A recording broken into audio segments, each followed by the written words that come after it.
എന്താണ് മലബാറിൽ സംഭവിച്ചത്? മലബാറിൽ നിയന്ത്രണം നഷ്ടപ്പെട്ടു. ഒന്നും നിയന്ത്രണമല്ല, ഒന്നിനും നിയന്ത്രണമല്ല. നിയന്ത്രണം പോയി ഒന്നും നിയന്ത്രണമല്ല. ദീൻ എന്ന് പറഞ്ഞാൽ എന്താണ് നിയന്ത്രണം? അല്ലാതെ എന്താണ് ദീൻ? ദീൻ എന്താന്ന് പറഞ്ഞു. ദീൻ എന്ന് പറഞ്ഞാൽ എന്താണ്? കുറേ നിസ്കരിക്കലല്ലോ, പരിധി വിട്ടാൽ അസ്തഗ്ഫിറുല്ലാഹ് എന്നല്ലുണ്ട്. ഒരു മശായിഖന്മാരിൽ നിന്നൊരു അമൽ വാങ്ങിയ ആള് തൊള്ള കടീനത്ര ദിക്റില്ലല്ലോ. 100 അസ്തഗ്ഫിറുല്ലാഹ്, 101 ആയാൽ പിന്നെ 100 അസ്തഗ്ഫിറുല്ലാഹ്. മനസ്സിലായില്ല? ഞാൻ എൻ്റെ ഷെയ്ഖിൽ നിന്ന് സമ്മതം വാങ്ങിച്ചിരുന്ന ദിക്റുണ്ട്. നേരെ വിളിച്ചാൽ 100 അസ്തഗ്ഫിറുല്ലാഹ്. 101 ആയാൽ 100 അസ്തഗ്ഫിറുല്ലാഹ് പിഴക്കണം. 101 ആകാൻ പാടില്ല, 99 ഇങ്ങോട്ട് ആകാൻ പാടില്ല. അത് നിയന്ത്രണം, കർശന. അമലിൽ മേഞ്ഞ് നടക്കുകയാണെങ്കിലും നിയന്ത്രിച്ചോ. അമലിൽ നീ മേഞ്ഞ് നടക്കുകയാണെങ്കിലും നിയന്ത്രിച്ചോ. നീ നിന്റെ നഫ്സിനെ നിയന്ത്രിക്കണം. നഫ്സ് ഫിൽ അഅ്മാലി, അമലുകളിൽ സായിമ, മേഞ്ഞ് നടക്കണമെങ്കിലും. മേച്ചിൽപ്പുറം മധുരതരമാണെങ്കിൽ പോലും ഫലാ തുസ്മി, വല്ലാതെ മേയാൻ വിടരുത്. ഒരു നബിയും പിശാചിനെ കൊല്ലാൻ നടന്നിട്ടില്ല. ശൈത്താനെ കൊല്ലാൻ നടന്നൊരു നബിയില്ല.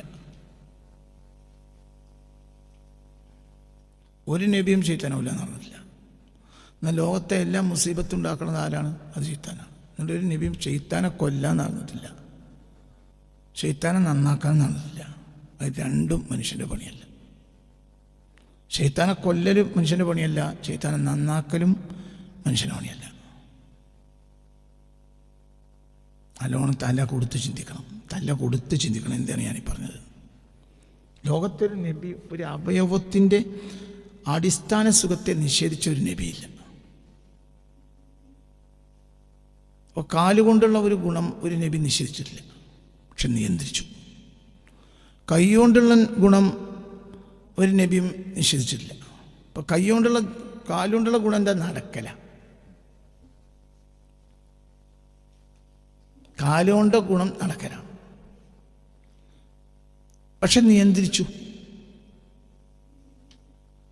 നിയന്ത്രിക്കുക ചെയ്തത്. ലാ തത്തബിഉ ഖുതുവാത്തി ശൈത്താൻ, പിശാചിൻ്റെ ചവിട്ടടിക്കോ അനുസരിച്ച് നിങ്ങൾ പോകരുത്. അപ്പം നിങ്ങൾ നിങ്ങൾ പോകുമ്പോൾ നോക്കണം എവിടേക്ക് നിങ്ങൾ പോകണമെന്ന്.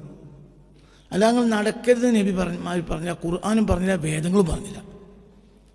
ഒരു വേദവും ഒരു ഗുണത്തിനെ നിഷേധിച്ചില്ല, ഒരു നബിയും ഒരു ഗുണത്തെ നിഷേധിച്ചില്ല. നിങ്ങൾ നടക്കരുത് എന്നല്ല പറഞ്ഞത്. നിങ്ങൾ നടക്കുമ്പോൾ നിങ്ങൾ എവിടേക്കാണ് നടക്കണമെന്ന് ആദ്യം നിങ്ങളൊന്ന് നോക്കണം. ലാ തത്തബിഉ ഖുതുവാത്തി ശൈത്താൻ, നിങ്ങൾ ശൈത്താൻ്റെ ചവിട്ടടികൾ പിന്തുടർന്ന് പോകരുത്. അപ്പം നിങ്ങൾ എന്ത് ചെയ്യണം? വളരെ കണ്ണിങ് ആകണം. നിങ്ങൾ എങ്ങോട്ടാണ് പോകുന്നത് എന്നതിനെക്കുറിച്ച് നിങ്ങൾക്ക് നല്ലൊരു ബോധം ഉണ്ടാവണം. ഇതിപ്പോൾ എന്തേ ഉള്ളൂ? ഇത് നിയന്ത്രണം.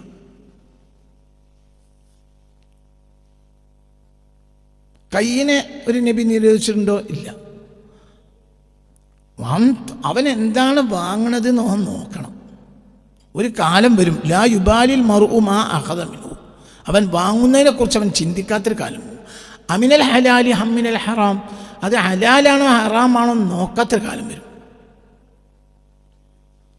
അപ്പൊ പിടിക്കണത് നബി നിരോധിച്ചില്ല, പിന്നെന്തേന് നിയന്ത്രണം വെച്ചു. എല്ലാം വാങ്ങരുത് അല്ലേ? അങ്ങനെയല്ലേ? നിങ്ങളിത് വളരെ തല കൊണ്ട് ചിന്തിക്കുക.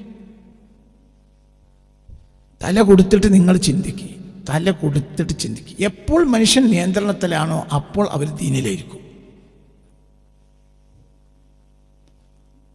ഏറ്റവും ചുരുങ്ങിയതൊരു മസ്ലഹത്ത് ദുനിയ അവർക്കുണ്ടാവും. ഇപ്പോൾ മുസ്ലിം അല്ലാത്തവർ പോലും ഒരു നിയന്ത്രണത്തിലാണെങ്കിൽ അവർക്കൊരു മസ്ലഹത്ത് ദുനിയ ഉണ്ടാവും, ദുന്യവിയായ മസ്ലഹത്ത് ഉണ്ടാവും. എപ്പോഴാണ് നിയന്ത്രണം നഷ്ടപ്പെടുക? അപ്പോൾ അവർക്ക് ദുനിയാവിലെ ഉപകാരം തന്നെ കുറയും. ആഖിറത്തിലെ കാര്യമായിട്ട് പറയും വേണ്ട. കണ്ണ് അള്ളാഹുവിൻ്റെ ഏറ്റവും വലിയ നിഅമത്താണ്. അലം നജ്അൽ ലഹു ഐനൈനി, ഞാൻ അവന് 2 കണ്ണ് കൊടുത്തില്ലേ. കണ്ണ് അള്ളാഹിൻ്റെ വലിയൊരു നിഅമത്താണ്. എന്തേ കണ്ണ് കുത്തിപ്പൊട്ടിക്കാൻ ഒരു നബിയും പറഞ്ഞില്ല. അങ്ങനെ ചെയ്യും വേണ്ട. പക്ഷെ എന്ത് ചെയ്യണം? കണ്ണ് നിയന്ത്രിക്കണം. വൗളുമിൻ ഇല്ലേ? എന്ത് ചെയ്യണം?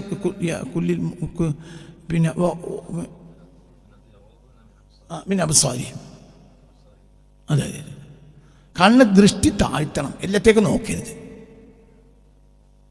കണ്ണ് നിയന്ത്രിക്കണം, ചെവി നിയന്ത്രിക്കണം, വായു നിയന്ത്രിക്കണം.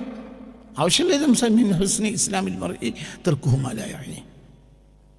ഒരു മനുഷ്യൻ്റെ ഇസ്ലാമിൻ്റെ ഏറ്റവും വലിയ സൗന്ദര്യം അവൻ ആവശ്യമില്ലാത്തതൊന്നും സംസാരിക്കാതിരിക്കലാണ്, ആവശ്യമില്ലാത്തതിനും ഇടപെടാതിരിക്കലാണ്.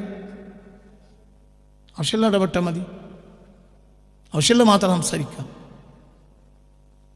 അപ്പം മിണ്ടരുതെന്ന് നബി പറഞ്ഞോ? ഇല്ല, മിണ്ടൽ നിയന്ത്രിക്കാനാണ് പറഞ്ഞത്. അല്ലാഹു സുബ്ഹാനഹു വ തആല അവനവൻ്റെ ലൈംഗികാവയവം അതുകൊണ്ടൊരു ഉപകാരം എടുക്കരുതെന്ന് അമ്പിയാക്കളോ വേദഗ്രന്ഥങ്ങളോ പറഞ്ഞോ? ഇല്ല. എല്ലാ നബിമാർക്കും ഭാര്യമാരുണ്ടായിട്ടുണ്ട്.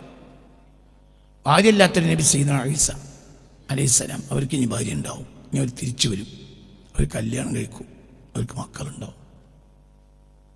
ഭാര്യയില്ലാത്തൊരു നബിയില്ല.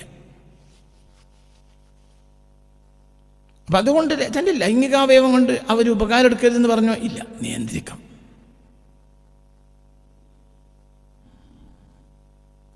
നിയന്ത്രിക്കാന്നേ പറഞ്ഞുള്ളൂ. എല്ലാം ഇപ്പം ഇവിടെ ഈമാൻ പറഞ്ഞാൽ ഇപ്പം ഇന്നലെ ഒരു കാര്യം വായിച്ചു. അൽ മുഅ്മിനു യഅകുലു ഫീ മഅൻ വാഹിദിൻ വൽ മുനാഫിഖു യഅകുലു ഫീ സബഅത്തി അംഅ. മൂമിൻ ഒരു കുടലിൽ കഴിക്കുന്നു, ഒരു കുടലിലേക്ക് മാത്രമുള്ളതേ മൂമിൻ കഴിക്കൂ. കപടവിശ്വാസി 7 കുടലിലേക്കും കഴിക്കും. 7 ഒരു ഉദാഹരണമാണ്, അത് 7 14 ആകാം. അതിൻ്റെ അർത്ഥം എന്താണ്? ഓനെ തീറ്റയ്ക്ക് നിയന്ത്രണമല്ല, ഇവന് തീറ്റയ്ക്ക് നിയന്ത്രണമുണ്ട്. ആർക്ക്? മുഅ്മിന് നിയന്ത്രണമുണ്ട്. എന്തിനു നിയന്ത്രണം? നിസ്കാരത്തിന് നിയന്ത്രണം. എന്തിനാ അപ്പുറം പറയുന്നു? നിങ്ങൾ പരമാവധി നിസ്കരിച്ചോളിന്നല്ലേ അള്ളാഹ് പറയേണ്ടത്. അതേസമയത്ത് സുബഹിൻ്റെ ശേഷം പിന്നെ നിസ്കരിക്കണ്ട, ഇനി ഉദയം നടക്കട്ടെ, അതിന് മുമ്പ് നിസ്കരിക്കണ്ട. അസർ നിസ്കരിച്ചാൽ പിന്നെ മഗ്‌രിബ് വരെ നിസ്കരിക്കണ്ട. നിയന്ത്രണം. എന്തിന് നിയന്ത്രണം? നിസ്കാരത്തിന് നിയന്ത്രണമില്ലേ? അങ്ങനെ നിസ്കരിക്കുക. നോമ്പിന് നിയന്ത്രണമില്ല, നോമ്പ് ഹറാമായ ദിവസമല്ലേ? ഇതൊക്കെ പറഞ്ഞിട്ട് ഇതൊക്കെ ഇപ്പം പറയണതൊക്കെ ഇപ്പം എന്താണ്? തീറ്റ കുറക്കി തീറ്റ കൂട്ടുന്ന ദിവസമല്ലേ? അതിനൊരു നിയന്ത്രണം. തീറ്റ കുറക്കുക, അതിന് നിയന്ത്രണം. എല്ലാ ദിവസവും തീറ്റ കുറക്കണ്ട. റമളാനോ അതായൊക്കെ അക്കിലി വശുർബി എന്ന് പെരുന്നാളിൻ്റെ ഹുതുബ മൂല്യന്മാർ ഹുതുബ ഇന്ന് തീറ്റിൻ്റെയും കുടിൻ്റെയും ജിത്തിമായൻ്റെയും ദിവസമാണ്. ഇന്ന് പരസ്പരം കണ്ടുമുട്ടുന്ന ദിവസം, ഇന്ന് എല്ലാവരും തിന്നോട് സന്തോഷിപ്പിക്കേണ്ട ദിവസമാണ്. അതിനൊരു ദിവസമുണ്ട്. അന്നാകുമ്പോൾ അതിന് നിയന്ത്രണം. ദിക്റോ അതിന് കക്കൂസ് പോകാൻ പാടില്ല, അതിന് നിയന്ത്രണം. അങ്ങനെ ദിക്റന്ന് ചൊല്ലി ഇടക്കല്ല, ഇപ്പോൾ പറ്റാത്ത ദിവസം സ്ഥലമുണ്ട്, അപ്പോൾ നിയന്ത്രണം. ദീനാണ് നിയന്ത്രണം. ദീന് എന്ന് പറഞ്ഞാൽ അത് നിയന്ത്രണം. അതാ മനസ്സിലാക്കേണ്ടത്. ലക്കും ലഗാനും ഇല്ലാത്തവൻ അള്ളാൻ്റെ അടിമയല്ല. ഒരു നിയന്ത്രണത്തിൽ പോകുകയാണെങ്കിൽ നല്ല എനിക്ക് പോകും. കളിക്കാൻ പോണതിന് വീട്ടിൽ വിരോധമല്ല. പഴയ കാലത്ത് എന്ത് ചെയ്യണം? അതിന് സമയം കൃത്യമാണ്. സമയം ഇന്ന സമയത്ത് പോകാം, ഇന്ന സമയത്ത് പോരണം. അങ്ങാടി പോകാണ് വരുന്നതല്ല, മഗ്‌രിബിന് മുമ്പ് തിരിച്ചേരണം. ഏറ്റവും നല്ലവൻ ഏറ്റവും നേരെ വൈകി അങ്ങാടി പോയിട്ട് ഏറ്റവും പെട്ടെന്ന് മടങ്ങി വരുന്നവനാണ്. അങ്ങാടിയാകുമ്പോൾ പള്ളിയാകുമ്പോൾ ഏറ്റവും നല്ലവൻ ഏറ്റവും നേരത്തെ പോയിട്ട് ഏറ്റവും നേരം വൈകി വരുന്നവനാണ്. രണ്ട് രീതിയാണ്. അങ്ങാടിക്ക് പോകുകയാണെങ്കിൽ ഉമ്മ പറയും, അല്ലെങ്കിൽ വാപ്പ പറയും, ഇവർക്ക് അങ്ങാടിക്ക എൻ്റെ എനിക്ക് ചെറിയ ആയിക്കോട്ടെ, മരുമ്പ് വളർത്തണം. നിയന്ത്രണമാണ്. അതേസമയത്ത് അക്കാലത്തുണ്ടായിരുന്ന നമ്മുടെ നാട്ടിൽ ചില തീട്ടപ്പിള്ളേർ, അവർക്ക് നിയന്ത്രണമില്ല. അവരങ്ങനെ അങ്ങാടി അടച്ചാലും ഏതെങ്കിലും പീടിയൻ്റെ മുന്നിലെ ഉപ്പും പൊട്ടീൻ്റെ മുന്നിൽ അങ്ങനെ അതിൻ്റെ മേലെ ഇരുന്ന് വർത്താനം പറയും. കള സൂസു അങ്ങനെ വർത്താനുണ്ടാവും. ഓലാണ് കള്ളൂടി പഠിക്കുക, ഓല് തോന്നിയാസം പഠിക്കുക, ഓലാണ് മറ്റേ വാതിൽ ഉന്തൽ പഠിക്കുക, ഒക്കെ ഓലാണ്. നാട്ടിൽ ഏതൊക്കെ തമ്മാടിയാണ് തമ്മാടിച്ചിട്ടുണ്ട് അത് ഓരോ ലിസ്റ്റിലുണ്ടാവും. നാട്ടിൽ നമുക്ക് എന്താ നടക്കണം അറിയില്ല, ഒന്നും അറിയില്ല. മുത്തേർത്ത് എന്താ നടക്കണം എനിക്കറിയില്ല. ഏതെങ്കിലും ഓട്ടോറിക്ഷ മൂത്തേർത്ത് ഓരോ ഓട്ടോറിക്ഷൻ്റെ കയറുമ്പം 4-5 കിലോമീറ്റർ ഇടയ്ക്കിടയ്ക്ക് ഒരു ഓട്ടോറിക്ഷ പോവുകയാണെങ്കിൽ എന്തൊക്കെയാണ് നാട്ടിലത്തെ വർത്താനം. അപ്പോൾ ഏതെങ്കിലും 1-2 വർത്താനം പറയുമ്പോൾ തന്നെ നമ്മൾ അന്തം വിട്ടുപോയി. എന്നിട്ട് അങ്ങനെ ഉണ്ടായോ? അപ്പോൾ പറയും, നിങ്ങളുടെ അടുത്തൊക്കെ ഇപ്പോൾ എന്താ വിവരം? സത്യം, നമ്മൾ വിവരമില്ല. നാട്ടിലെ വിവരം ഓട്ടോറിക്ഷക്കാരെ എത്തുന്നുണ്ടാവും, നമുക്കതറിയില്ല. നമുക്കറിയേണ്ട ആവശ്യമല്ല. ചില കാര്യങ്ങൾ ഞങ്ങളോട് പറയാം, വേണ്ട വേണ്ട എന്നോട് പറയണ്ട. പല കാര്യങ്ങളും ഞാൻ പറയണ്ട കേൾക്കണ്ട. എന്തുകൊണ്ട്? നമ്മളെ മനസ്സ് നാശാണ്ട, നമ്മളതിൽ കേൾക്കണ്ട. കേൾവിയെ നിയന്ത്രിക്കുക. കണ്ടത് പറയുന്നത് മുഴുവൻ നമ്മൾ കേൾക്കണ്ട. നാട്ടിലെ മുഴുവൻ കൂടി നമ്മൾ കാണണ്ട. അപ്പം ജീവിതം ഒരു മുഅ്മിനായ മനുഷ്യൻ പടച്ചോൻ്റെ പൊരുത്തം ആഗ്രഹിക്കുകയാണെങ്കിൽ അവൻ എന്താ ചെയ്യേണ്ടത്?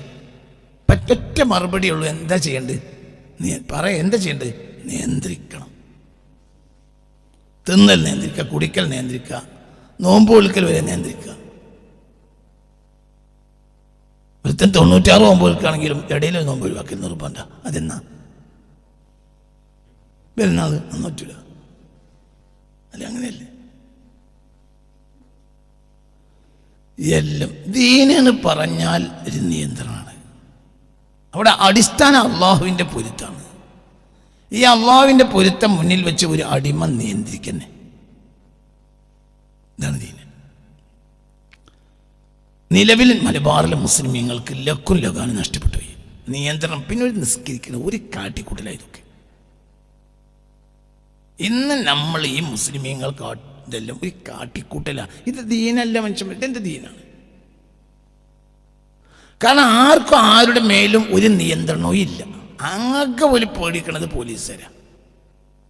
മൂലിയരെ പേടിക്കൂല, കാളിയരെ പേടിക്കൂല, ആരും പേടിക്കൂല. ഇതിന് പേടിക്കണം. തറാവി നിസ്കരിക്കുന്നത് ദീനല്ല, അതൊക്കെ ഒരു സിത്തറാണ്. തറാവി നിസ്കരിക്കുന്നു, നോമ്പ് വിൽക്കുന്നു, ഒക്കെ സിത്തറാണ്. നോമ്പ് കാലം ഉണ്ടാവണല്ലോ, അപ്പോഴല്ലേ വൈകുന്നേരം ഈ കുതിര ഓടാൻ ഇറങ്ങാൻ പറ്റുള്ളൂ. ഇപ്പം നോമ്പില്ല എന്ന് പറയുകയാണെങ്കിൽ ആദ്യം പ്രശ്നം ഉണ്ടാക്കുക ഇവിടുത്തെ ബാല്യക്കാരും മറ്റവരും ഒക്കെ കച്ചവടക്കാരും മറ്റേ എന്താ പറയുക ഇവരൊക്കെ പ്രശ്നം ഉണ്ടാക്കും. അക്കൊല്ലം നോമ്പുണ്ടാകും. നോമ്പില്ലാക്കാൻ പറ്റൂല.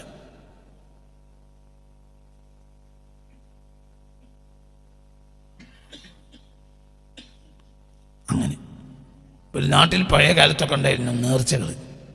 പട്ടാമ്പി നേർച്ച, കൊണ്ടോട്ടി നേർച്ച. നേർച്ച ആ കാലത്ത് ഈ കുതിരവിടൽ, മുട്ടുംപുള്ളി നേർച്ചകൾ പിൽക്കാലത്ത് പണ്ഡിതന്മാർ ഇടപെട്ടിട്ട് അത് നിർത്തി. അതിനെതിരെ വമ്പൻ പ്രശ്നങ്ങൾ ഉണ്ടാക്കിയിട്ട് കോടതിയിൽ നിന്ന് അനുമതി വാങ്ങി തുടങ്ങിയ സംഭവമുണ്ട്.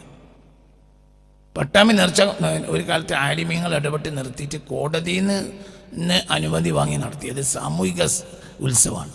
അല്ലാതെ പണ്ഡിതന്മാർക്ക് അതിൽ ഇടപെടാൻ അധികാരമല്ല.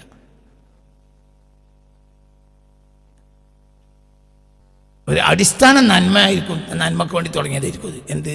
കൊല്ലത്തിലെ സിയാറത്ത് ചെയ്യാത്തവർ അവിടെ ഒരാൾ കിടക്കുന്നുണ്ടാവും. ആ ആളെ കൊല്ലത്തിലെങ്കിലും ഒന്ന് സിയാറത്ത് ചെയ്യാൻ വേണ്ടിയിട്ടുണ്ടാക്കിയതായിരിക്കും അടിസ്ഥാനപരമായി നേർച്ച. കൊണ്ടോട്ടിച്ച നേർച്ച അടിസ്ഥാനപരമായി അവിടെ കുബ്ബൻ്റെ അടിയിൽ കിടക്കുന്ന ആ ഷേഖ് വലിയപ്പാനെ ഒന്ന് സിയാറത്ത് ചെയ്യാൻ വേണ്ടി തുടങ്ങിയതായിരിക്കും. അതായിരിക്കും അസല് നേർച്ച. പക്ഷെ പിന്നീട് അത് നിയന്ത്രണമില്ലാതെ ഇപ്പം അത് മനസ്സിലായ പറഞ്ഞത്. ഇനി അത് വേണ്ടാന്ന് പണ്ഡിതന്മാർ വെച്ചാൽ പോലും അത് നടത്താൻ ആളുണ്ടാവും. ഇനി നമ്മൾ മൂല്യന്മാരൊക്കെ കൂടി തീരുമാനിച്ചു ഈ കൊല്ലം ലാസ്റ്റ് നോമ്പ്, അടുത്തൊല്ലം നോമ്പില്ല, ഞാൻ അടുത്തൊല്ലം മുതൽ നോമ്പുണ്ടാവില്ല കേട്ടോ എന്ന് പറഞ്ഞാൽ ഇവിടുത്തെ ബാല്യക്കാരും ബാല്യക്കാരത്തികളും കച്ചവടക്കാരും മറ്റേ നെല്ലിക്ക ഉപ്പിലിട്ട് വിൽക്കണോലും എല്ലാവരും കൂടി മറ്റേതും മറിച്ചതൊക്കെ വിൽക്കണവരെല്ലാം കൂടി രംഗത്തിറങ്ങിയിട്ടില്ല. മൂല്യന്മാർ എന്ത് പറയാം? ഓരോ പറഞ്ഞിട്ടില്ലേ നോമ്പുണ്ടാവും, ഞങ്ങളിത് പറയാം. അപ്പോൾ കച്ചവടക്കാരെയൊക്കെ ആയിരിക്കും ആയറ്റം കൊണ്ട് കോടതി പോവുക. ഇത് നോമ്പില്ലാതെ ഞങ്ങളാരാ? കാരണം ഈ നോമ്പുണ്ടായാലും ഈ ഏർപ്പാട് സത്യത്തിൽ ഇവിടെ ലക്കാനും കിട്ടുപോയി. നോമ്പ് വിൽക്കാൻ നല്ല തമിഴ്നാട് പോല. തമിഴ്നാട് നോമ്പുണ്ട്, അവിടുത്തെ നോമ്പിൽ നിയന്ത്രണമുണ്ട്. അവിടെ നോമ്പ് എന്ന് പറഞ്ഞാൽ അവിടുത്തെ പണ്ടേ തമിഴ്നാട്ടിലത്തെ നോമ്പ് എന്ന് പറഞ്ഞാൽ ഒരു മസാലക്കഞ്ഞി ഉണ്ടാക്കും. പള്ളി മുഴുവനും കുടിച്ചിട്ടുണ്ടോ? ഒരു മസാലക്കഞ്ഞി ഉണ്ടാക്കും. ആ മസാലക്കഞ്ഞി വീടാന്തരം വാങ്ങിക്കൊണ്ടുപോകും. നോമ്പിലെ പ്രധാനപ്പെട്ട അവരുടെ ഭക്ഷണം അതാണ് പള്ളിയിലുണ്ടാക്കണം മസാലക്കഞ്ഞി. അതെ, ആ കുറച്ച് സൂപ്പും കുറച്ച് മസാലക്കഞ്ഞിയും അതന്നെ. ഒരു മസാലക്കഞ്ഞി ഒരു സൂപ്പും ഉണ്ടാവും. തമിഴ്നാട്ടിൽ പോയിക്കോളി നോമ്പ് വിൽക്കാൻ. അവിടെ ഉപ്പിലിട്ടില്ല, മുളകിലിട്ടില്ല, ഒന്നുമില്ല. പിന്നെ ഒരു നിസ്കാരം കാര്യമില്ല, വീട്ടിൽ പോയി അച്ചടക്കം കഴിഞ്ഞു. എന്തുകൊണ്ട്? ഇത്ര പൈസ ഇവിടെ എത്തിയിട്ടില്ല, ഇത്ര ആളുകൾ അവിടെ ഗൾഫ് പോയിട്ടില്ല. ഞാൻ അവിടെയും കൂടി ഗൾഫ് തുടങ്ങിയാൽ അവിടെയും പറ്റൂല, പിന്നെ ആന്തരികം കൊണ്ടുവരും. മലബാറിലെ നോമ്പിൻ്റെ കാലം കഴിഞ്ഞു. മലബാറിൽ ഇന്ന് നോമ്പല്ല, മലബാറിൽ ഇന്ന് കുതിരവിടലാണ്. അതിൽ ലക്കു ലഗാനം കേട്ടു. ഇന്നലെ ഒരാൾ ഒരു മെസ്സേജ് അയച്ചു എനിക്ക്. ഒരാൾ പറയണം 9 മണി 9:30 മണിയായ ആണും പെണ്ണും ഇങ്ങോട്ട് ഇറങ്ങുക, ആണും പെണ്ണും ഇറങ്ങുക. പഴയ കാലത്ത് മഹല്ലായ മഹല്ലുകളിലെല്ലാം ഒരു 3, 4, 5, 6, 8, 10 ദിവസം വയലുണ്ടാവും. അങ്ങനത്തെ ഒരു കാലം കഴിഞ്ഞിട്ട് പണ്ട് അല്ലേ, സത്യമല്ലേ, ഒരു വയലുണ്ടാവും. ആ വയൽ എല്ലാവരും കേൾക്കും. നോമ്പിലൊരു പ്രധാനപ്പെട്ട കാര്യം എന്ന് പറഞ്ഞാൽ ആ വയൽ ഒരു 10 ദിവസം രാത്രി വയലുണ്ടാവും. ഈ ചെറിയ തുച്ഛമായ ശമ്പളത്തിനൊക്കെ മൂല്യന്മാർക്ക് സന്തോഷിക്കാൻ വേണ്ടി ഒരു പൈസ ഉണ്ടാക്കി കൊടുക്കും. അവർക്ക് നോമ്പിന് കുട്ടിയൊക്കെ തുണിയപ്പോൾ എടുക്കാനും പെരുന്നാൾക്ക് തുണിയപ്പോൾ അതിനെ ഒരു ഭക്ഷണം ഒരു കാര്യമൊക്കെ കൊടുക്കും. സ്ഥലമാർക്ക് ഏറെ പൈസ കൊടുക്കുക എന്ന നീയത്തിലാണ് ആ വയൽ ഉണ്ടാക്കൽ തന്നെ. പിന്നെ അവർ നല്ല നാഫിയാകിൽ ജനങ്ങൾക്ക് പറഞ്ഞു കൊടുക്കും. അതൊന്നുമല്ല ഇപ്പോഴുള്ളത്. അത് പിന്നെ ഒന്നും കൂടി ഒരു ലെവലിലേക്ക് നീങ്ങി, പിന്നെ അത് നാശമായി, പിന്നെ അത് നിന്നു. ഇപ്പം ഏതായാലും അതൊന്നുമല്ല. ലക്കും ലഗാനും കെട്ടുപോയി. ഇത് ദീനല്ല. കണ്ടോരെല്ലാം വെള്ളക്കുപ്പായിട്ടോ വെള്ളത്തുണി എടുത്തു തലയെ തൊപ്പിട്ടു എന്നുള്ളതൊന്നുമല്ല ദീന്. ദീനെന്ന് പറഞ്ഞ നിയന്ത്രണം. അവ്വദ് ബിദ്അത്തിൻ ബഅദ റസൂലില്ലാഹി സ്വല്ലല്ലാഹു അലൈഹി വസല്ലം അശ്ശബഉ എന്ന് പറയുന്നുണ്ട്. ആയിഷ ബിബി റളിയല്ലാഹു അൻഹ ഇസ്ലാമിൽ ആയിഷ റസൂലുള്ളാഹി വഫാത്തായിട്ട് ആദ്യം തുടങ്ങിയത് മനുഷ്യന്മാർ ഭക്ഷണം കഴിക്കുന്നതിൽ അതിൽ വിട്ടതാണ്. ആരാ പറയുന്നത്? ഉമ്മുൽ മുഅ്മിനീൻ ആയിഷ. ഇത് എവിടെ ഉണ്ട്? യഹ്യയിലുണ്ട്, എടുത്തു നോക്കിക്കോ. യഹ്യയിലുണ്ട്. അവ്വലു ബിദ്അത്തിൻ ബഅദ വഫാത്തി റസൂലില്ലാഹി സ്വല്ലല്ലാഹു അലൈഹി വസല്ലം. എന്താ ഏസി വർക്കിയില്ലേ?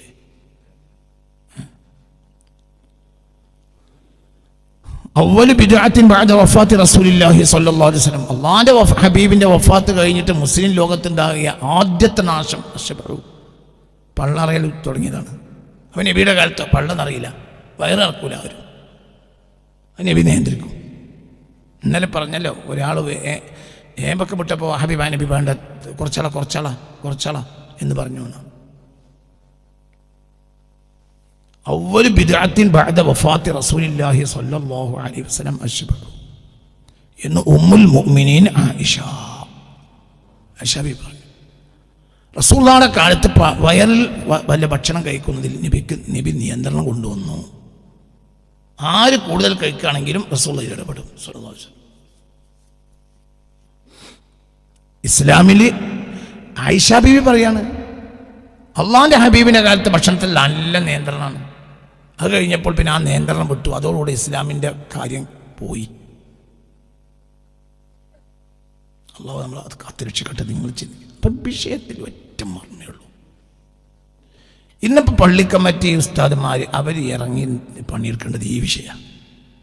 തറാവീനാളെ വിളിക്കേണ്ട. വിളിച്ചാലും വിളിച്ചില്ലെങ്കിൽ ആൾ വരും. അല്ലെ അങ്ങനെ തന്നെയല്ലേ? വരുന്നവർ വരും. ഇതേ ആവശ്യമുള്ളൂ. ജമാഅത്തിന് ആളുണ്ട്. ഇനി വരാത്തവനുണ്ടെങ്കിൽ അതിനും ആളും ഉണ്ടാവും. അത്യാവശ്യമൊക്കെ പള്ളിക്ക് ജമാഅത്തിന് ആളുണ്ട്. ഉണ്ടോ ഇല്ലേ? ഉണ്ട്. അത്യാവശ്യം ജമാഅത്തിന് ആളുണ്ട്. നോമ്പറക്കാൻ ആരും പള്ളിയൊക്കെ ആളെ വിളിക്കണ്ട. എല്ലാ പള്ളികളും മനുഷ്യന്മാരും നോമ്പ് തുറക്കുന്ന നേരത്ത് 3, 4, 5 സഫ് കസേര പള്ളിൻ്റെ മുന്നിലിട്ടിട്ട് ഇരുന്ന് തിന്നത് ഞാൻ ഈ ആഴ്ച കൂടി കണ്ടിട്ടുണ്ട്. ഒന്നും പണ്ടത്തെ കാലത്തില്ല. പണ്ടത്തെ കാലത്ത് ചീന പുണ്യാണത്തിൽ ഒരു പത്തിരിൻ്റെ കഷ്ണം, ഒരു ഈ കാരക്കൻ്റെ കഷ്ണം, അതൊക്കെ കൊടുക്കുള്ളൂ. അതിനങ്ങനെ ഇരുന്ന് തിന്നാൽ മാത്രമുള്ളതൊന്നും ഉണ്ടാവില്ല. ഇപ്പം അതിനൊന്നും നിങ്ങൾ ആളെ വിളിക്കണ്ട. അതിനൊന്നും നിങ്ങൾ ആളെ വിളിക്കണ്ട. പള്ളിയൊക്കെ എല്ലാവരും നോമ്പറക്കാൻ വരണേ അന്ന് നിങ്ങൾ പറയണ്ട. ബദരീങ്ങളാണ്ടിന് ആൾ വരില്ല നിങ്ങൾ വിചാരിക്കണ്ട. നിങ്ങൾ ചോറ് അടുപ്പത്തിട്ടോ ആൾ വരും. അന്ന് നോമ്പാണെങ്കിലും ആളോടെ ഉണ്ടാവും. അതിലും പേടിക്കണ്ട. ആകെ ഇനി ജനങ്ങളെ ഈ നിയന്ത്രണം പഠിപ്പിച്ചിട്ടില്ലെങ്കിൽ മലബാറിലെ ദീന നഷ്ടപ്പെട്ടു കഴിഞ്ഞു. മലബാറിൽ നിലവിൽ ദീനില്ല. ഇത് പറഞ്ഞ മനുഷ്യൻ മനസ്സിലാക്കണില്ല. എന്താണ് മലബാറിൽ സംഭവിച്ചത്? മലബാറിൽ നിയന്ത്രണം നഷ്ടപ്പെട്ടു. ഒന്നിനും നിയന്ത്രണമില്ല. നിയന്ത്രണം പോയി. ഒന്നും നിയന്ത്രണമില്ല. ദീൻ എന്ന് പറഞ്ഞാൽ എന്താണ് നിയന്ത്രണം? അല്ലാണ്ട് എന്താണ് ദീൻ? ദീൻ എന്താന്ന് പറഞ്ഞേ. ദീൻ എന്ന് പറഞ്ഞാൽ എന്താണ്? കുറേ നിസ്കരിക്കലല്ലോ, പരിധി വിട്ടാൽ അസ്തഗ്ഫിറുല്ലാഹ് എന്നല്ലുണ്ട്. ഒരു മശായിഖന്മാരിൽ നിന്നൊരു അമല് വാങ്ങിയ ആള് തൊള്ള കടിനത്ര ദിക്റില്ലല്ലോ. 100 അസ്തഗ്ഫിറുല്ലാഹ്, 101 ആയാൽ പിന്നെ 100 അസ്തഗ്ഫിറുല്ലാഹ് ഇടണം. മനസ്സിലായില്ല? ഞാൻ എൻ്റെ ശൈഖിൽ നിന്ന് സമ്മതം വാങ്ങിച്ചിരുന്ന ദിക്റുണ്ട്, നേരം പോലത്തെ 100 അസ്തഗ്ഫിറുല്ലാഹ്. 101 ആയാൽ 100 അസ്തഗ്ഫിറുല്ലാഹ് പിഴടക്കണം. 101 ആകാൻ പാടില്ല, 99 ഇങ്ങോട്ട് വാങ്ങാൻ പാടില്ല. അപ്പം നിയന്ത്രണം കർശന. കുറയാനും പാടില്ല, ഇറങ്ങാൻ പാടില്ല. ഒരു അമലപ്പി പറയണത് 100 സ്വലാത്ത്, 100 ലാ ഇലാഹ ഇല്ലല്ലാഹ്, 101 ആകാൻ പാടില്ല. 101 ആയാൽ 100 അസ്തഗ്ഫിറുല്ലാഹ്. എൻ്റെ ദീനം നിയന്ത്രണമാണ്. അത് കഴിഞ്ഞിട്ട് അതൊരു അമലാണ്. കഴിഞ്ഞിട്ട് പിന്നെ എന്തോ ചെയ്തു, ഒന്നിവിടെ വിഷയമല്ല. ഇത് നിയന്ത്രണമാണ്. അതിൻ്റെ അപ്പുറത്തേക്കും പാടില്ല. സൂക്ഷ്മമായി ചെയ്യണം, അല്ലെങ്കിൽ 101 പോകും, അല്ലെങ്കിൽ 99 അങ്ങോട്ടാവും, അല്ലെങ്കിൽ 101 അങ്ങോട്ടാവും. അവൻ നല്ല ശ്രദ്ധ ഉള്ളവന് മാത്രമേ അതിക്ക് നടക്കുള്ളൂ. 11 ഫാത്തിഹ എന്നാണ് 12ാമത്തെ ആയ. ഇത് പൊളിഞ്ഞിട്ട് ഞാൻ അടുത്ത 11 പറിച്ചിരുന്നു. അത് അങ്ങനെ പറഞ്ഞു കിട്ടിയാൽ അതത് പറഞ്ഞിട്ട് അങ്ങനെ തന്നെയാണ്. അതത് പറഞ്ഞോ അങ്ങനെ തന്നെയാണ്. അതത് പറഞ്ഞാൽ അങ്ങനെയാണ്. ചില ആളുകൾ അക്കല്ല അതത് പറയും, അക്സറിന് അതത് ഉണ്ടാവില്ല. അങ്ങനെയാണ് പ്രശ്നമില്ല. ലിജാനിയത്തിൽ അത് കർശന. 100 അസ്തഗ്ഫിറുല്ലാഹ്, 100 സ്വലാത്ത്, 100 ലാ ഇലാഹ ഇല്ലല്ലാഹ്. പിന്നെ എന്തോ ചെയ്തോ അതല്ലേ, ഇത് തന്നെ ആയിരിക്കണം. അപ്പുറത്തേം പാടില്ല. അപ്പം എന്താ, നല്ല ശബ്ദമാണ്. ശബ്ദം അല്ലെങ്കിൽ തെറ്റും. ദീനാണ്, ശ്രദ്ധയാണ്. എനിക്ക് തോന്നിയ മാതിരി നീ നിസ്കരിക്കലല്ല, നിയന്ത്രണം. കാന റുക്ഉ നബി സ്വല്ലല്ലാഹു അലൈഹി വസല്ലം വസുജൂദു കാന മുഖ്തസിദൻ. കുറേ അങ്ങനെ കിടക്കല്ലേ റസൂലുള്ളാഹിന്റെ റുക്ഉ സുജൂദ്. അഖ്റബമായ യകൂനുൽ അബ്ദു മിൻ റബ്ബിഹി വഹുവ സാജിദുൻ. ഒരാൾ സുജൂദ് കിടക്കുക എന്നുള്ളതല്ലേ, അയാളുടെ അള്ളാഹുവിലേക്ക് കിടക്കാൻ. എന്നിട്ട് അതിനെന്താ നിയന്ത്രണം? കാന റുക്ഉഹു വസുജൂദു കാന മുഖ്തസിദൻ. ഒരു മധ്യമാൻ റുക്ഉ സുജൂദേ നബി എഴുതുണ്ടാവുള്ളൂ. പിന്നെ രാത്രി നബി ഒറ്റയ്ക്ക് നിസ്കരിക്കും. അത് നബി ഇഷ്ടത്തോടെ ചെയ്യും. ജനമധ്യത്തിൽ ജനങ്ങൾക്ക് ഇമാമായി റസൂലുള്ളാഹി റുക്ഉഉം സുജൂദും ചെയ്യുകയാണെങ്കിൽ കുറയുമില്ല, കൂടുമില്ല. നിയന്ത്രണം. അതാണ് ദീൻ നിയന്ത്രണം. എന്ത് നിയന്ത്രണം? അമലിൽ മേഞ്ഞ് നടക്കുകയാണെങ്കിലും നിയന്ത്രിച്ചോ. അമലിൽ നീ മേഞ്ഞ് നടക്കുകയാണെങ്കിലും നിയന്ത്രിച്ചോ. നീ നിന്റെ നഫ്സിനെ നിയന്ത്രിക്കണം. വഹിയ നഫ്സ് ഫിൽ അഅ്മാലി, അമലുകളിൽ സായിമ, മേഞ്ഞ് നടക്കുകയാണെങ്കിലും. മേച്ചിൽപ്പുറം മധുരതരമാണെങ്കിൽ പോലും ഫലാ തുസ്മി, വല്ലാതെ മേയാൻ വിടരുത്. കം ഹസനത്ത് ലദ്ദത്തൻ ലിൽ മർഇ ഖാതില. എത്ര രസദായകമായ സാധനമാണ്, പിന്നീട് അത് കൊലപാതകിയായിരിക്കും. മിൻ ഹൈതു ലം യദ്രി അന്ന സുമ്മ ഫി ദസ്മി. മനുഷ്യനെ പ്രോട്ടീനുള്ള സാധനത്തിലാണ് ഏറ്റവും കൂടുതൽ നേട്ടമുള്ളത്. പക്ഷെ പ്രോട്ടീൻ കൂടിയാൽ അവൻ്റെ ജീവിതം നശിച്ചു. മനസ്സിലായില്ല? മനുഷ്യന് ഊർജം കിട്ടുന്ന പ്രധാനപ്പെട്ട ഒന്ന് പ്രോട്ടീനാണ്. പക്ഷെ അതും കൂടരുത്. വഹീൻ കണ്ടില്ലേ, എവിടെയാണ് ഇപ്പം വരിയുള്ളത്? മൃദയിലുണ്ടല്ലോ.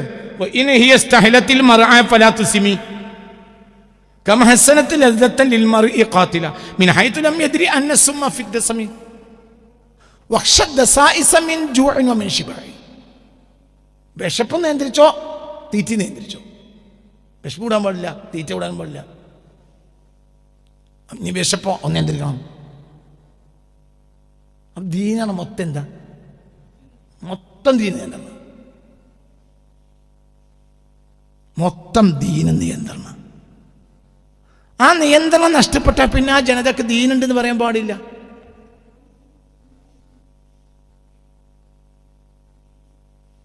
ചിന്തിക്ക്. അഫഅമിന അഹ്ലുൽ ഖുർആൻ യസ്തിയഹും ബഅസുനാ ബയാതൻ വഹും നായിമൂൻ. അവർ ഉറങ്ങിക്കിടക്കുന്ന രാത്രികളിൽ എൻ്റെ ശിക്ഷ അവർക്ക് വരുന്നതിന് അവർ നിർഭയമായി ഉറങ്ങുകയാണോ? സൂറത്തുൽ അറാഫ്. അഫഅമിന അഹ്ലുൽ ഖുർആൻ യസ്തിയഹും ബഅസുനാ ബയാതൻ വഹും നായിമൂൻ. അവർ ഉറങ്ങുന്ന രാത്രി അല്ലാഹു തആല എന്തിനുണ്ടാക്കിയതാ? ഉറങ്ങാൻ. പക്ഷെ നിയന്ത്രണമാണ്. ഇത് മൊത്തം എത്ര പഠിച്ചാൽ മതി. ദീന് പറഞ്ഞാൽ എന്താ? ഒരു നിയന്ത്രണം.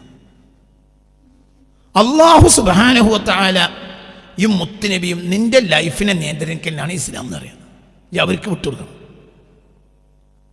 ആ നിയന്ത്രണം മുൻഗാമികൾ അവരുടെ ജീവിതത്തിലൂടെയും അവരുടെ ഹിക്മത്തിലൂടെയും വിശദീകരിച്ചിട്ടുണ്ട്. ഇതന്നെ ദീനയുടെ നിയന്ത്രണമാണ് നിയന്ത്രണം. എന്തും എന്തും എന്തും നിയന്ത്രണം. യൂനുസ് നബിയോട് അല്ലാഹു സുബ്ഹാനഹു വ തആല നീനവയിലേക്ക് പോകാൻ പറഞ്ഞു. നീനവയിൽ കഴിഞ്ഞു. ആകെ 9 കൊല്ലം കൂടി 2 നന്നായി. അപ്പോൾ യൂനുസ് നബിക്ക് ദേഷ്യം പിടിച്ചു, പോയി. അപ്പോൾ അള്ളാഹു ദേഷ്യപ്പെട്ടു. അള്ളാഹ് നിയന്ത്രണത്തിലാണ്. നിങ്ങൾ പറയാൻ പാടില്ല, എപ്പോൾ പോകണമെന്ന് ഞാൻ പറയും. ആൾ നന്നാൽ നിങ്ങൾ ഉത്തരവാദിത്വമല്ല, എൻ്റെ ആവശ്യമാണ്, എൻ്റെ ഉത്തരവാദിത്തമാണ്. മനസ്സിലായില്ല? നീനവ എന്ന നാട്ടിലേക്ക് ബഹുമാനപ്പെട്ട സയ്യിദുനാ യൂനുസ് അലൈഹി സ്വലാത്തു വസ്സലാമിനെ പറഞ്ഞയച്ചിട്ട് 9 കൊല്ലം പ്രബോധനം നടത്തിയിട്ട് നന്നായത് 2 ആള്. അപ്പോൾ ദേഷ്യം പിടിച്ച് പോയപ്പോൾ അല്ലാഹു തആല കപ്പൽ കയറിയപ്പോൾ കപ്പൽ മുക്കാൻ നോക്കി. ഞാൻ പറഞ്ഞു, കപ്പൽ മുങ്ങാതിരിക്കണമെങ്കിൽ ഇജി ചാടിക്കോ യൂനുസെ, ആ സാധുക്കൾ രക്ഷപ്പെട്ടോട്ടെ, എന്നെ ഈ കപ്പൽ പറ്റൂല, കാരണം എന്നെ ഞാൻ പറഞ്ഞതിനപ്പുറം ചെയ്തു. ഇപ്പം പറഞ്ഞു നോക്കൂ, യൂനുസ് നബി നീനവയിലേക്ക് അയക്കപ്പെട്ടപ്പോൾ നീനവയിൽ 9 കൊല്ലം. അപ്പം തോന്നുമല്ലോ ഇവിടെ ശരിയാവില്ല, ഞാൻ വേറെ ഏതെങ്കിലും നാട്ടിൽ നിന്ന് ആൾ നന്നാണ്ടെങ്കിൽ അവിടെ പോയിക്കോളാം, ഇത് നന്നാകാത്ത നാടാണ്. അപ്പം എൻ്റെ ഇജിൻ്റെ നിയന്ത്രണത്തിലാണ്. ആൾ നന്നാകണം നാശാകണം ഇജി നോക്കണ്ട, ഞാൻ നോക്കും. യൂനുസ് നബി പോയതിൻ്റെ നേരെ പിറ്റേ ദിവസം ആ ഗ്രാമം മുഴുവനും മൂമിനായി. ഞങ്ങളോട് പറഞ്ഞിട്ടുണ്ടല്ലോ.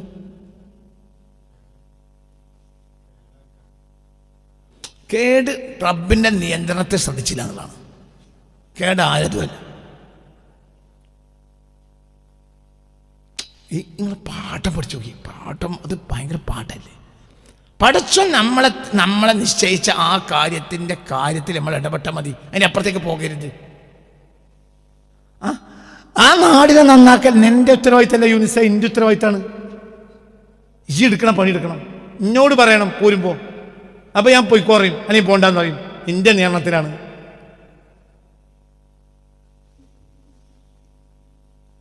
തൂഫാൻ ഉണ്ടായത് എവിടെയാണ്? തൂഫാൻ ഉണ്ടായ നാട്ടിൽ നിന്ന് ബഹറിലേക്ക് എത്ര ദൂരം? അവിടെ കപ്പലുണ്ടാക്കാൻ വേണ്ടി പറഞ്ഞു സയ്യിദുനാ നൂഹിനോട് അലൈഹിസ്സലാം. അവിടെ കപ്പലുണ്ടാക്കിയിട്ട് ഒരു കാര്യമില്ല, പക്ഷെ അവിടെ കപ്പലുണ്ടാക്കി. അപ്പം നാട്ടുകാർ മുഴുവനും അതിനെ കളിയാക്കി. പിന്നെ അവർ വിസർജിക്കാവുന്ന കക്കൂസാക്കി. എന്തിനെ? ഈ കപ്പലിനെ നേരം മൊത്തം ആളുകൾ വിസർജിക്കാൻ വേണ്ടി അയിമ കയറി കുത്തിർക്കും. എന്നിട്ട് അങ്ങനെ വിസർജ്യം നിറഞ്ഞു. എന്തിൽ? ഈ കപ്പലിൽ. കാരണം എന്തുകൊണ്ട്? ഇവിടെ എന്ത് സാധനം ഉണ്ടാക്കിയിട്ട് ഒരു അന്തംഗമ്മി നേരം വെളുത്താൽ കപ്പൽ പണിയാണ്. ഇവിടെ എന്ത് കപ്പൽ? അവസാനം തൂഫാൻ വന്നു, അത് ഉപകരിച്ചു. ഇത് എന്തുകൊണ്ട് ഉപകരിച്ചു? അത് അള്ളാഹ് പറഞ്ഞുണ്ടാക്കിയ കപ്പലാണ്. ഏതെങ്കിലും കാലത്ത് തൂഫാൻ വന്ന കപ്പൽ ഉണ്ടാക്കി നൂഹിനബിക്ക് തോന്നിയാൽ അത് ഉപകരിക്കൂല. തജ്രിബി അയുനിന, എൻ്റെ ദൃഷ്ടിയിലൂടെയാണ് അത് ഒഴുകിയത്. അപ്പം ഞാനാ നിയന്ത്രിച്ചത്. അപ്പോൾ ഒരു തുള്ളി വെള്ളമൊക്കെ കയറൂല. വെള്ളം കയറൽ വലിയ വലിയ പർവ്വതം പോലെ കാറ്റും വെള്ളം അടിച്ച് വീശിയിട്ടും, മഴ കാറ്റും വെള്ളം അടിച്ച് വീശിയിട്ട് ഒരു തുള്ളി വെള്ളം എവിടേക്ക് കയറിയില്ല, കപ്പൽ കയറിയില്ല. എൻ്റെ ആര് നിയന്ത്രിക്കുകയാണ്? അള്ളാഹ് നിയന്ത്രണമാണ്. അതിന് വിട്ടുകൊടുത്തിട്ടുണ്ട്. മകനോട് പറഞ്ഞ്, മകനെ അങ്ങോട്ട് കയറിക്കോ. അപ്പോൾ പറഞ്ഞു, സാവി ഇലാ ജബലി, ഞാൻ ഏതെങ്കിലും പർവ്വതത്തേക്ക് എത്തിയാലും നിങ്ങളെ കപ്പൽ കയറില്ല. യാസിമനിമിനൽ മാവ്, ഒരു പർവ്വതത്തിലേക്ക് നീന്തിയാൽ പർവ്വതം എന്നെ രക്ഷപ്പെടുത്തും. ബാപ്പ പറഞ്ഞില്ല, ആസിമല്യോമൻ മിനമില്ല ഇല്ല മറ, രക്ഷപ്പെടില്ല മോനെ ഇന്നത്തെ ദിവസം. പിന്നെന്താ ഉണ്ടായത്? വർത്താനം പറഞ്ഞുകൊണ്ടിരിക്കുമ്പോൾ തിരമാല അടിച്ചട കയറി, മകൻ മുങ്ങിയാണ് ചത്തു. അള്ളാഹുവിന്റെ നിയന്ത്രണത്തിൽ ഉൾപ്പെട്ടില്ല. അള്ളാഹ് നിയന്ത്രണത്തിൽ കൂടണം. അതാണ് സിറാത്തൽ ലദീന അൻഅംത അലൈഹിം. അള്ളാഹു നിഅമത്ത് ചെയ്തവർക്ക് ഉണരാൻ നേരമുണ്ട്, ഉറങ്ങാൻ നേരമുണ്ട്, കിടക്കാൻ നേരമുണ്ട്, അമൽ ചെയ്യാൻ നേരമുണ്ട്, എല്ലാത്തിനും കൃഷി ചെയ്യാൻ നേരമുണ്ട്, ഭാര്യയോട് ബന്ധപ്പെടാൻ നേരമുണ്ട്, എന്തിനും നേരമുണ്ട്. ഒരു നേരം, ആ നേരത്താണ് അവർ ചെയ്യുക. സിറാത്തൽ ലദീന അൻഅംത അലൈഹിം, അവരാണ് നിയന്ത്രണത്തിന്. ആരുടെ? അള്ളാഹുവിൻ്റെ. അലാസ്, അത്രയേ ഉള്ളൂ. ഒരു മുഅ്മിനായ മനുഷ്യൻ നിയന്ത്രണം, ഒക്കെ നിയന്ത്രണം. അള്ളാഹ് നിയന്ത്രിച്ചു. ആ പഴത്തിലേക്ക് പോകരുത് പറഞ്ഞു, പോയി വണ്ടി വിട്ട് പറഞ്ഞു. അതന്നെ ആദമാണ് വലിയ മനുഷ്യനാണ്, വലിയ അമാനാണ്, വലിയ ആലിമാണ്, മലക്കുകളൊക്കെ സുജൂദ് ചെയ്ത ആളുമാണ്, അങ്ങനെ പറയാലോ. എത്ര കോടി നൽകുമായി അയലമു ജുനൂദ റബ്ബിക ഇല്ലാഹു. അള്ളാഹിന്റെ പട്ടാളക്കൂട്ടത്തിന് എണ്ണ അറിയാൻ ആർക്കേ കഴിയുള്ളൂ. ഈ ലോകത്ത് ഇങ്ങനെ ഒരു സുജൂദ് നടന്നിട്ടുണ്ടോ? ഫസജദൽ മലായികത്തു കുല്ലുഹും അജ്മഊൻ ഇല്ലാ ഇബ്ലീസ്. എല്ലാ മലക്കുകളും എത്ര ഉണ്ടാവും? നിങ്ങളെ കമ്പ്യൂട്ടറിൽ അടിച്ചു നോക്കിയാൽ കമ്പ്യൂട്ടറാണ് പൊളിയാന്നല്ലാതെ ഇത് തീരൂല. എന്തുകൊണ്ട്? വമാ യഅലമു ജുനൂദ റബ്ബിക ഇല്ലാഹു. അള്ളാഹിന്റെ പട്ടാളക്കൂട്ടത്തിന്റെ എണ്ണം ആർക്കേ അറിയൂ? അള്ളാഹ്ക്കേ അറിയൂ. എന്നിട്ട് വേറെ ആയത്ത് പറയാം, ഫസജദൽ മലായികത്തു കുല്ലുഹും, എല്ലാ മലക്കുകളും സുജൂദ് ചെയ്തു ഇല്ലാ ഇബ്ലീസ്. ഇബ്ലീസ് കള്ളനെയാണ്, ഒന്നും സുജൂദ് ചെയ്തില്ല. അപ്പോൾ മലക്കുകളൊക്കെ സുജൂദ് ചെയ്തു. എത്ര കോടി? എൻ്റെ കമ്പ്യൂട്ടറിൽ 100 വട്ടം എഴുതിയാൽ തീരൂല, അത്ര കോടി. അങ്ങനെ ആദരിച്ച ആളെപ്പം ആളോട് നിയന്ത്രണത്തിനെതിരായപ്പോൾ അള്ള എന്ത് പറഞ്ഞു? വണ്ടി വിട്ടു പുറത്തു പോകും. അപ്പം അള്ളാഹു തആലയോട് അതിനെ വെക്ക് പറയാലോ, റബ്ബേ ലേശം താഴത്തേക്ക് ഇറക്കിയാൽ പാടില്ല, ഇവിടുന്ന് വണ്ടി വിടാൻ പാടില്ല. കാരണം എനിക്ക് ഇത് സുജൂദ് ചെയ്ത് ഈ മലക്കുകളുടെ അടിയിൽ കൂടി നീ ഇറങ്ങിപ്പോണം. മാനക്കെടുത്തര അത്ര തന്നെ. എന്റെ നിയന്ത്രണത്തിലുള്ളവൻ പഴം തിന്നൂല. അപ്പൊ ഒരു നിയന്ത്രണം നഷ്ടപ്പെട്ടതുകൊണ്ടാണല്ലേ നമ്മൾ ഭൂമിയിലെത്തി. എന്താ നമ്മൾ ഭൂമിയിലെത്താൻ കാരണം? നിയന്ത്രണത്തിൽ തെറ്റിപ്പോയി. അള്ളാഹ് തഖ്ദീറാണ്, സംഭവം അങ്ങനെ തന്നെ. ആരെ അള്ളാഹ് പുറത്താക്കി? ആരെ? അത് ആദ്യം പറയാം.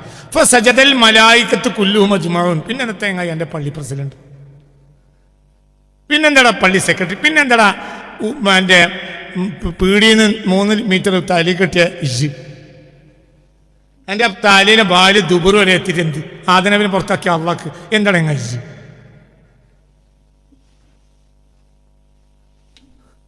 അനക്കിക്കാലം എൻ്റെ ഓള് വരെ സുജൂദ് ചെയ്തില്ല.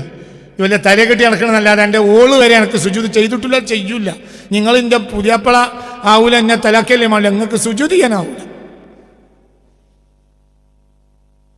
എൻ്റെ ഓള് ഈ റമദാൻ മാസം വന്നിട്ട് വരെ കൂടിയപ്പോൾ പറഞ്ഞതാണ്, നിങ്ങൾ വലിയ മൂല്യരൊക്കെ തന്നെയാണ്, പക്ഷേ ഇന്നോട് ആ വളവ് കാട്ടിയത് നിങ്ങൾ ഇമാമത്ത് നിൽക്കണം, നാട്ടിൽ പോയി പറഞ്ഞു, എന്നോട് നിങ്ങളറിയാം, നിങ്ങൾ വലിയ മൂല്യരാണ്, കാളിയരാണ് അന്ന് എന്നോട് പറയണ്ട. എനിക്ക് നാട്ടുകാർക്കറിയില്ല, ഒരു നിങ്ങളെ കണ്ട കൈ മുത്താണ്, എനിക്കറിയാം നമുക്കാണ്. നിങ്ങൾക്ക് ഞാൻ സുജൂദ് ചെയ്യൂല. ഇച്ച് കെട്ടിപ്പാർപ്പിക്കണം എൻ്റെ ഓള് ഈ തലീക്കെട്ടൊക്കെ ഉണ്ടായിട്ട് എനിക്ക് സുജൂദ് ചെയ്യൂല. അതിന് വിക്കോ പറയുടെ ചെങ്ങായി. ഫസജദൽ മലായികത്തു കുല്ലുഹും, എല്ലാ മലക്കുകളും സുജൂദ് ചെയ്തു. ആ ആള് അള്ളാഹിന്റെ നിയന്ത്രണത്തിൽ നിന്ന് പോയപ്പോൾ അള്ളാഹ് എന്ത് പറഞ്ഞു? വണ്ടി വിട്ടോ, ഇറങ്ങി പുറത്തിറങ്ങ. ആ സുജൂദ് ചെയ്ത മലക്കുകളുടെ അടിയിൽ കൂടെ മാനം കെട്ട് പോകുന്നു. ആര് പറയേ? അള്ളാഹിനോട് അതിനെ പറഞ്ഞു, ലൈറ്റ് ഓഫ് ആക്ക്, കുറച്ചോനെ ആയിക്കോട്ടെ പോയിക്കോളാം.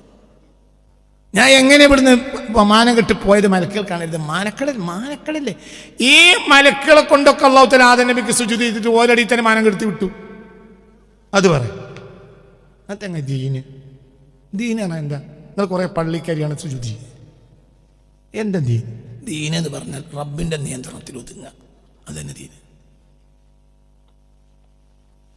അത് നഷ്ടപ്പെട്ട മലബാറിൽ ദീനില്ല. എങ്ങായി പള്ളിൻ്റെ അതുകൊണ്ട് ദീനുണ്ട്. ആഖിർ സമാൻ പറഞ്ഞാൽ പള്ളി ഇല്ലാത്ത കാലല്ലല്ലോ, പള്ളി ഉള്ള കാലല്ലോ.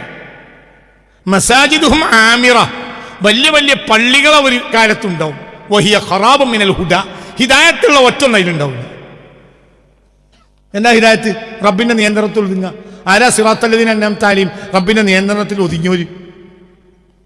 ആരാ ഒതുങ്ങാത്തവര്? റബ്ബിന്റെ ഈ നിഅമത്ത് കിട്ടാത്തവര്, ഹിദായത്ത് കിട്ടാത്തവര്.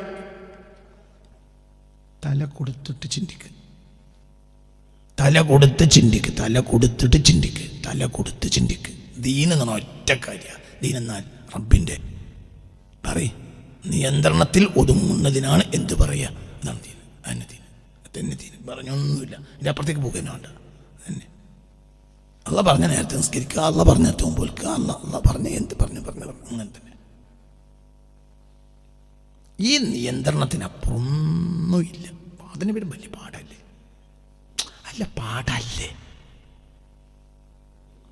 ഇതൊക്കെ റബ്ബിന് ആദ്യം ചെയ്യുമല്ലോ. റബ്ബിനിപ്പോൾ സുജൂദ് ചെയ്യുന്നത് പറയും, കുറച്ച് കഴിഞ്ഞിട്ട് പുറത്താക്കണമെന്ന് റബ്ബിന് നേരത്തെ അറിയില്ലേ? റബ്ബ് ആദ്യം സുജൂദ് ചെയ്യിപ്പിച്ചപ്പോൾ അത്ര റബ്ബിനെ അറിയില്ല. പിന്നെ അതിനെ വിപ്പായം കഴിച്ചപ്പോൾ റബ്ബിനെ കുടുങ്ങി. ഇനിയിപ്പോൾ എന്താ ചെയ്യുക? പുറത്താക്കല്ലാതെ നിർവാഹമല്ല. റബ്ബ് ഒറ്റ കുറിച്ചാണ് ആദ്യം നബിനോട് പറഞ്ഞു, ആദ്യമേ എനിക്ക് ഞാൻ സുജൂദ് ചെയ്യിപ്പിക്കുന്നത് ഈ ജാതിയിൽ മാനക്കടിന്ത് എത്തുന്ന് ഞാൻ മനസ്സിലാക്കിയിട്ടില്ല. ഞാനും മാനം കെട്ടല്ലോ ആദ്യമേ. അപ്പം എന്നെ കൊണ്ട് ഇവരോടൊക്കെ സുജൂദ് ചെയ്യാൻ പറഞ്ഞു. ഈ ജാകട്ടെ, ഈ ജാതി തോന്നിയാസം ചെയ്തിട്ട് എന്താണ് ആദ്യമേ? അപ്പം ഞാനല്ലേ മാനം കെട്ടതെന്ന് റബ്ബ് പറഞ്ഞു. റബ്ബിനത് രണ്ടും അറിയില്ലേ? എന്ത് റബ്ബിന് രണ്ടും അറിയില്ല. എന്ത് സുജൂദ് ചെയ്യണം എന്നതറിയും. ഇവൻ സുജൂദ് ചെയ്യുന്നു. ഈ ആദമിനെ അയാൾക്കളൊക്കെ സുജൂദ് ചെയ്യും എന്ന് ആദം അറിയും. കുറച്ച് എൻ്റെ ആദം പയം കഴിക്കുന്നു അറിയാലോ. അപ്പൊ പുറത്താക്കേണ്ടി വരുന്ന അറിയില്ലോ. പിന്നെ എന്തേ റബ്ബ് അതൊക്കെ ചെയ്ത്? എന്തേ റബ്ബിന് ആദ്യം തന്നെ എങ്ങനെ പറഞ്ഞല്ലോ? കഴിയുന്നവരൊക്കെ സുജൂദ് ചെയ്തോളൂ കേട്ടോ. ഇവനും കൂടിയാണ് വീകണ്ട. നീ ഇവനെ കൊണ്ട് വേറൊരു വിഷയം ഇവിടെ നടക്കാൻ പോകുന്നുണ്ട്. അപ്പൊ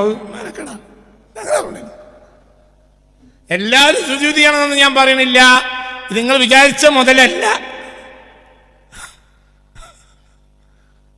കഴിയുന്നവരൊക്കെ സുജൂദ് ചെയ്തോളി, ബാക്കിയുള്ള മട്ടത്തിന് നടന്നോളി. ഇത് സാധനം വേറെയാണ്. അങ്ങനെ പറഞ്ഞു അള്ളാഹ്ക്ക്. എല്ലാ മലക്കളൊക്കെ സുജൂദ് ചെയ്യിപ്പിച്ചു. കുറച്ച് കഴിഞ്ഞപ്പോൾ വണ്ടി വിട്ടുവെന്ന് പറഞ്ഞു. എന്ത്? ഇത് പഠിപ്പിക്കാണ് നമ്മളെ. എന്ത്? എത്ര വലിയവനാണെങ്കിലും നിയന്ത്രണത്തിൽ പോയാൽ അന്നേരാണ് പുറത്താക്കും. ആരും മേലെയല്ല താഴെയല്ല, എൻ്റെ നിയന്ത്രണത്തിനാണെങ്കിൽ രക്ഷപ്പെടും. ഇതല്ലേ ഇവിടുത്തെ പാഠം? പറയും മനുഷ്യന്മാരെ.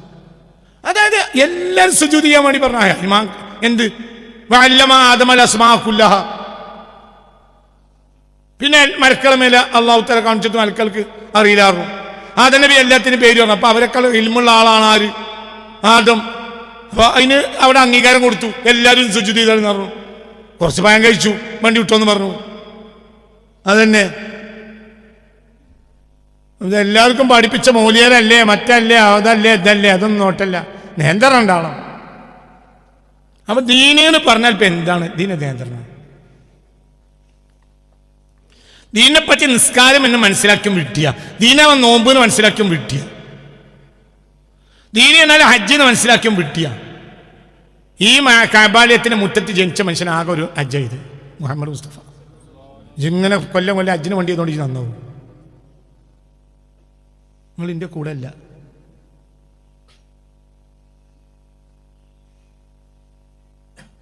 അല്ല ഇജ്റ. അപ്പൊ പിന്നെ ഞാൻ പറയും ഇജ്റ മക്ക പിടിച്ചടക്കിയത് ഇജ്റ 8-ാം കൊല്ലം അല്ലേ? പിന്നെ അവിടെ കാലല്ലല്ലോ. ആയിക്കോട്ടെ, എന്ത് അള്ളാഹു തആല അള്ളാഹു റസൂലും വിചാരിച്ചാൽ 1-ാം കൊല്ലം തന്നെ പിടിച്ചിറക്കി കൂടെ. നബുവത്ത് കിട്ടിയപ്പോൾ തന്നെ മക്കൻ പിടിച്ചിറക്കി. എന്ത് അതിന് അള്ളാഹു തആലക്ക് കഴിയൂലേ? കാരണം ഇനി 23 കൊല്ലേ ഉള്ളൂ. 10-23 ഹജ്ജ് ഇവിടെ നടക്കണ്ട.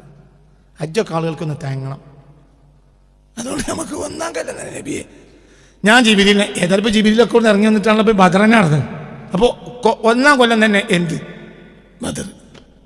അബൂ ജഹൽ ഉത്ബത്ത് ശൈബത്തിന് വലിയ ആണുങ്ങളുണ്ടെങ്കിൽ എന്ന് പറഞ്ഞ് ബാക്കിൽ കുറെ ആളില്ലെങ്കിൽ ആരുണ്ട്? ഇവിടെ ആളുണ്ടായിട്ടല്ലേ ചോദിച്ചു. ആളുണ്ടായിട്ട് തോൽക്കല്ലേ ഇത്?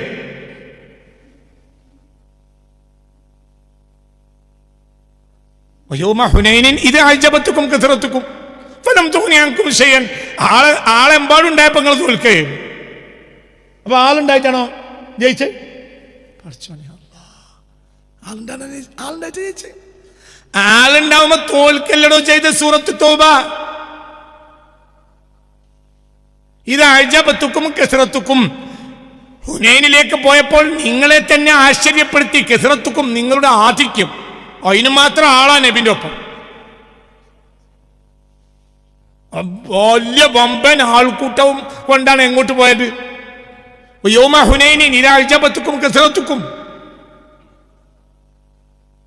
ഫലം തുഗ്നി അൻകും ശൈആ വളാഖത്തിൽ അർദു ബിമാ റഹബത് സുമ്മ വല്ലൈതും മുദ്ബിരീൻ. പിന്നെ നിങ്ങൾ ദുബർ കാട്ടി ഓടി. സുമ്മ വല്ലൈതും മുദ്ബിരീൻ. അപ്പൊ ആളുള്ള ദിവസം തോൽക്കരുത്. നബിന്റെ കൂടെ അപ്പൊ ആളെ കൊണ്ടല്ലല്ലോ ജയിച്ചു. അപ്പൊ നബിക്ക് ആളൊക്കെ ഉണ്ടായില്ലല്ലോ. നമ്മളിപ്പോ ജയിക്കണോ ആളെ കൊണ്ടല്ലല്ലോ. അള്ളാന്റെ മഷിയത്ത്. അപ്പൊ 1-ാം ദിവസം മൽക്കളി ഇറക്കി അള്ള ഉദ്ദേശിച്ചു ഇത് ജയിക്കണം. അബൂ ജഹലൊക്കെ ആട്ടി കിട്ടി ഓനെ തന്നെ മാക്കി തന്നെ കുഴിച്ചിട്ട് അങ്ങനെ മാക്കനെ പുറത്തൊക്കെ കൊണ്ടുപോയിട്ട് അവിടെയൊക്കെ കുയ്യൊക്കെ കുഴിച്ചിട്ട് മാക്ക അങ്ങോട്ട് ലാവല്ലാക്കി 10-40 കൊല്ലം കഴിഞ്ഞാലേ മക്കിയിൽ ചെറിയ കുട്ടിയൊന്നുമല്ലേ നബി. നിങ്ങളുടെ 23 കൊല്ലം ഹജ്ജ് ഉംറയൊക്കെ പഠിപ്പിച്ച് മദീനത്ത് പോയി അടക്കം വഫാത്തുമായി. ഇത് അങ്ങനെ ചെയ്തു. മക്കയിൽ ജനിച്ച മനുഷ്യൻ എടാ നന്നാകാനുള്ള മാനദണ്ഡം എന്തല്ല, ഹജ്ജ് ഉംറ എന്നല്ല എങ്ങായി. അള്ളാഹു തആല ഇങ്ങനെ പറഞ്ഞുവിടേനു. പിന്നെ തിന്നിട്ടില്ലേ വേണ്ട ഹജ്ജിനെ കരങ്ങൊക്കെ നന്നാണ്ടേ. അള്ളാഹു പറഞ്ഞത് മനിസ്തത്തായില്ലേ സബീല, കൈനൂര് വന്നാൽ മതി. അങ്ങനെ എല്ലാവരും കൂടി വെറുതെ കച്ചവടം അവിടെ ഇല്ല, സൗകര്യമുള്ളവരൊന്നും. മനിസ്തത്തായില്ലേ സബീല, ലോകം കണ്ട മുസ്ലിമീങ്ങളിൽ, ലോകത്ത് കഴിഞ്ഞു പോയ മുസ്ലിമീങ്ങളിൽ 1% ആളുകൾ ഒരു ഹജ്ജ് ചെയ്തിട്ടുണ്ടാവില്ല. അങ്ങനെ പറയാം. കാരണം അത്രയും കാലത്ത് ഇപ്പോഴല്ലേ 10 ആൾ പോകാൻ തുടങ്ങിയേ. പണ്ട് നമ്മളെ നാട്ടിൽ ഒരാൾ ഹജ്ജിന് വരികയാണെങ്കിൽ പോലീസുകാർ തൊപ്പി അഴിച്ച് നിന്ന് ആദരിക്കുന്നു. എൻ്റെ സ്ഥലത്തിനോട് കണ്ടിട്ടുണ്ട്. കോഴിക്കോടും തിരൂരൊക്കെ വണ്ടി വന്നിറങ്ങുമ്പോൾ പോലീസുകാർ തൊപ്പി അഴിച്ച് വെച്ച് ആദരിക്കും. കാരണം അത് അപൂർവം ഒരു മനുഷ്യൻ വരികയാണ് ഹജ്ജ് കഴിഞ്ഞിട്ട്. മക്കത്തിന് കൊണ്ടുവന്ന വെള്ളം പോലീസുകാർ വാങ്ങി കുടിക്കും. പ്ലാറ്റ്ഫോമിൽ തന്നെ കൈയാട്ടി നിൽക്കും ഒരു തുള്ളി വെള്ളം ഒഴിച്ചു കൊടുക്കാൻ. എൻ്റെ വല്യപ്പനോട് പറഞ്ഞിട്ടുണ്ട്, എൻ്റെ വല്യപ്പ പറഞ്ഞിട്ടുണ്ട്, എൻ്റെ ഉസ്താദ് പറഞ്ഞിട്ടുണ്ട്. കാരണം അങ്ങനെ ആളുകൾ പോകാനില്ല. മക്കത്തുനിന്ന് വെള്ളം കൊണ്ടുവരുന്നത് അപൂർവമാണ്. അപ്പം നിങ്ങൾ ചിന്തിക്കുക. അപ്പം ഈ മക്കത്ത് പോയിട്ട് നന്നാവില്ല. മക്കത്ത് ജനിച്ചോ നന്നായിട്ടില്ല. പൂജല്ലേ അനത്തുള്ളായാലേ ഈ മക്കത്തേക്ക് പാഞ്ഞുകൊണ്ട് ഇജ്ജ് നന്നാവില്ല. മക്കയിൽ ജനിച്ച ലോകം കണ്ട മഹാൻ ആകെ ചെയ്തത് ഒറ്റ ഹജ്ജമാണ്. 23 കൊല്ലം ഹജ്ജ് ചെയ്തോ? അതും ഇല്ല. അതുകൊണ്ടൊന്നും ഇജ്ജ് നന്നാവില്ല. ഇജ്ജ് നന്നാകണേ എന്താവണം? ഖദ് അഫ്ലഹ മൻ സക്കാഹ. നിന്റെ നഫ്സിനെ നീ നിയന്ത്രിക്കണം. അപ്പോൾ നന്നാവും. അവർ മനുഷ്യൻ നന്നാവാനുള്ള ഒറ്റ മാനദണ്ഡേ ഉള്ളൂ. എന്ത്? നഫ്സിനെ നിയന്ത്രിക്കണം. നന്നാവും. ഒരു വിവരവും പഠിച്ചില്ല, നഫ്സിനെ നിയന്ത്രിക്കാൻ പഠിച്ചു മതി.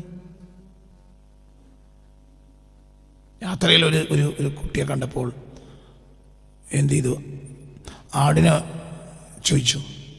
അപ്പോൾ കുട്ടി പറഞ്ഞു ഇതിൻ്റെതല്ല, യജമാനൻ്റെതാണ്. അപ്പോൾ പറഞ്ഞു പൈസ തരാം, ഒരാടിനെ ഞങ്ങൾക്കുണ്ട്. പറഞ്ഞു യജമാനൻ സമ്മതം തന്നിട്ടില്ല. അപ്പോൾ ഇവർ പറഞ്ഞു, ഇബ്നു ഉമർ തങ്ങളാണ് എൻ്റെ ഓർമ്മ, ഇബ്നു ഉമർ തങ്ങളാണ് ആ സംഭവം. അത് കുല്ലഹു അക്കലഹു ദീപോ, ഇനി ചെന്നായി പിടിച്ചെന്ന് പറഞ്ഞാണ്. ഒരാടും കുട്ടിയല്ലേ. അത് പറഞ്ഞു അക്കുലു ഫൈന ഫമദ അക്കുലു റബ്ബി. യജമാനോട് ഞാൻ പറയാം, റബ്ബിനോട് എന്ത് പറയും? അപ്പോൾ തന്നെ വല്ലദീനഹും അലാ അമാനാതിഹിം വഅഹദിഹിം റാഊൻ. എൻ്റെ ദീന് നിയന്ത്രണം. ദീനെന്ന് പറഞ്ഞാൽ നിയന്ത്രണം തന്നെ.